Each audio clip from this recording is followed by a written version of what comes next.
பெரிய ஒரு எதிர்க்கட்சிகளுக்கு ஒரு அதிர்ச்சியை கொடுக்கின்ற வகையில் அவருடைய பயணம் இருக்கும் என்பதை எதிர்க்கட்சிகள் உணர்ந்திருக்கிறதையே காட்டுகிறது. எனவேதான் அமித்ஷா வரும்போதெல்லாம் எல்லோரும் பேசப்படுகிறார்கள்.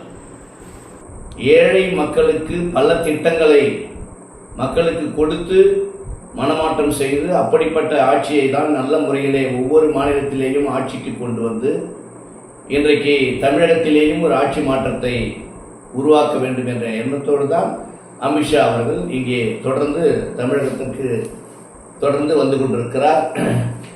கூட்டணியும் பேசி முடித்திருக்கிறார். அதிமுகவோடு கூட்டணியை பேசி முடித்து இன்றைக்கு பல கட்சிகள் தமிழகத்திலே ஆட்சிக்கு வருவதற்கு தொடர்ந்து பாடுபட்டு கொண்டிருக்கிறார். உதாரணத்திற்கு இந்தியாவிலே திரிபுரா, ஹரியானா, மகாராஷ்டிரா, இப்போ சமீபத்திலே நடந்த டெல்லி சட்டமன்ற தேர்தலில் ஒரு மாற்றத்தை உருவாக்கி 37 ஆண்டுகளுக்கு பிறகு ஒரு மாற்றத்தை உருவாக்கி இன்றைக்கு டெல்லியிலேயும் ஆட்சி மாற்றத்தை ஏற்படுத்தியிருக்கிறார்கள். தமிழகத்திலே ஆட்சி மாற்றத்தை ஏற்படுத்துவது ஒரு புதிதல்ல, ஒரு சாதாரணமான விஷயம். அவரை பொறுத்தவரையிலே, அமித்ஷாவை பொறுத்தவரையிலே தமிழகத்திலே ஆட்சி மாற்றத்தை கொண்டு வர வேண்டும் என்று இப்போது திட்டமிட்டிருக்கிறார்கள்.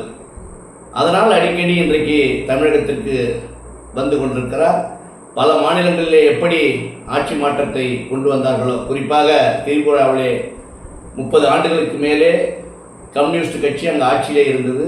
இப்பொழுது பிஜேபி 2வது முறையாக தொடர்ந்து அங்கே ஆட்சிக்கு வருவதற்குண்டான பணிகளை எல்லாம் திட்டமிட்டிருக்கிறார். அதுபோல் தமிழகத்திலேயும் திட்டமிட்டு இன்றைக்கு ஒரு ஆட்சி மாற்றத்தை உருவாக்க வேண்டும் என்ற அடிப்படையிலே தொடர்ந்து வந்து கொண்டிருக்கிறார்.